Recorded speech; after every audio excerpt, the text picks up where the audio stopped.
This side Rahul Magan here as a Chief Executive Officer of Treasury Consulting LLP, and today we would be covering a dedicated topic about net investment hedging program. We already have a lot of videos which covers the cash flow hedging as well as the fair value hedging, but today we would be covering about net investment hedging. As you very well understand that globally across the globe, whether this is IFRS 9, IFRS 13, IFRS 7, FS stands for Financial Accounting Standards US GAAP 157, 133, AS 109, Australian standards, British standards, any standards, right? They are basically talking about three type of hedging programs. One is cash flow hedging, one is fair value hedging, and one is net investment hedging. Now, since we have a lot of videos about cash flow and fair value, today we are going to talking it about net investment hedging. Now, how net investment hedging is done, first of all, before moving, let me give you a small explanation of how this hedging is to be done. Basically, the purpose of this hedging is to protect the group concern. In India, we have a wonderful example of that, which is Wipro Technologies, which is, I think, fourth largest software company, which is roughly $6 billion of top line per year.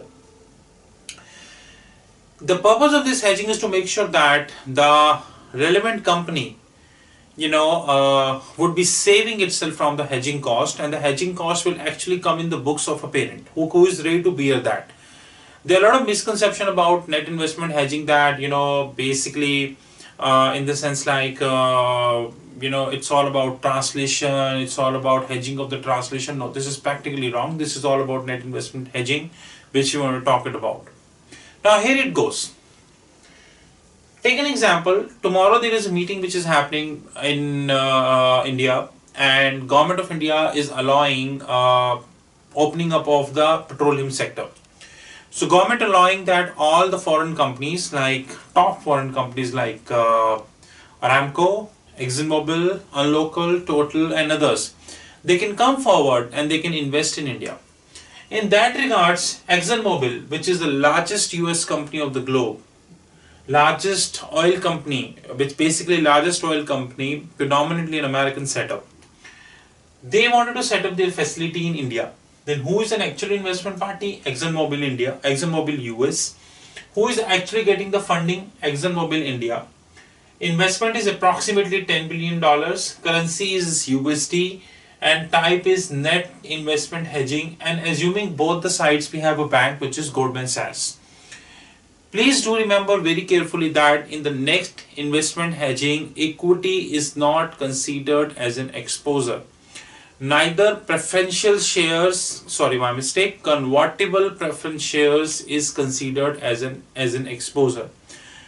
According to IFRS, non-convertible preference shares can be treated as an exposure in net investment hedging, but convertible preference share cannot. So this is something which you have to keep into consideration very seriously. This is how it would be going. So you would be having ExxonMobil US, who wanted to set up a facility in India since Government of India is opening up the oil sector.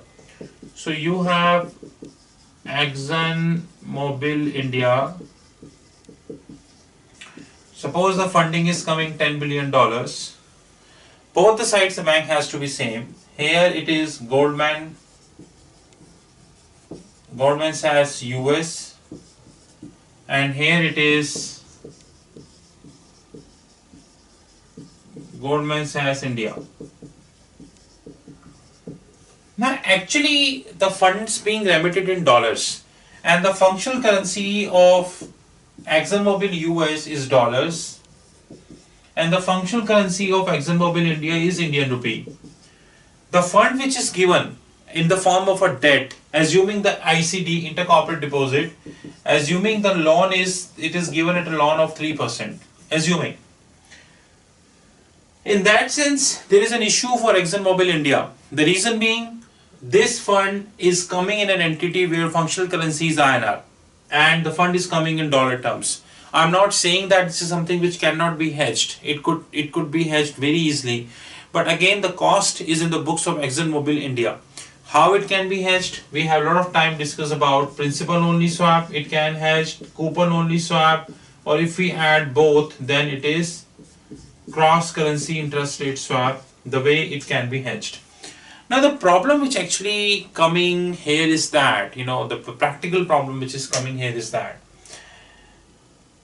if they're going to hedge it, they're going to have a cost in their books. And of course, there is no mark-to-market cost is there. There is at the end there is no notional cost in the books, but some cost is there. To prevent this cost, what ExxonMobil would have done, ExxonMobil would treat this as a net investment hedging, because this is not an equity consideration. This is a debt consideration. Since it is a debt consideration, ExxonMobil US would be treated this as an exposure in his books. Now, what would be functional currency? Dollar. What would be long-term loans? Basically, an asset in the books of US. This is in dollars. Functional currency dollar. Long-term loan is dollar. There is no exposure in the books. This is the beauty of the game, and this is how the net investment is hedging. Unfortunately, we have a lot of companies across the globe. What are they doing? Before moving to hedge accounting, what are they doing? They are allowing their local entity to raise the fund. Had it not been ExxonMobil, which is the largest oil company of the globe, had it been some other company, I would have assured that they would have allowed the local entity to raise the fund in the local market from the banks. I'm not saying that ExxonMobil, from its name, because it's an Indian counterpart of an American setup, do not have any capability to raise the fund. They do, but ultimately the cost come in the books of ExxonMobil India, which they do not want. So they want the cost to be protected, a kind of natural hedge, whereby a functional currency is in dollar. On the other hand, the funding which you have given is also in dollars, so you are protected. And the interest basically which you are generating is also in dollar. So in either way, you are protected from all of the stuff. Now the important thing which we need to consider, the impact of hedge accounting on net investment hedging. As far as hedge accounting is concerned, which basically IFRS 9 do permits that, of course there is no exposure here, do permits that this relevant part can be under hedge accounting. Basically, if it is effective, it will go in OCI, which is other comprehensive income. If it did not, it will go in P&L, and rest it will go in the reclassification adjustment.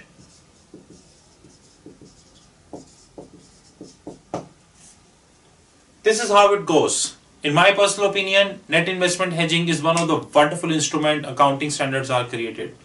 I personally believe that as a corporate treasurer, if you have any legal entity which is looking for a funding, like in case of Wipro, when they set up Wipro China, they fund it from internal sources. If a company is cashless, like ExxonMobil, Aramco, Microsoft, Google and all, and they are setting up a local subsidiaries, I think it's their utmost duty to treat this as a net investment hedge. Because in majority of the cases, the functional currency would tie up with the funding currency. And if this would happen, you are free from cash flow hedge and also fair value hedge.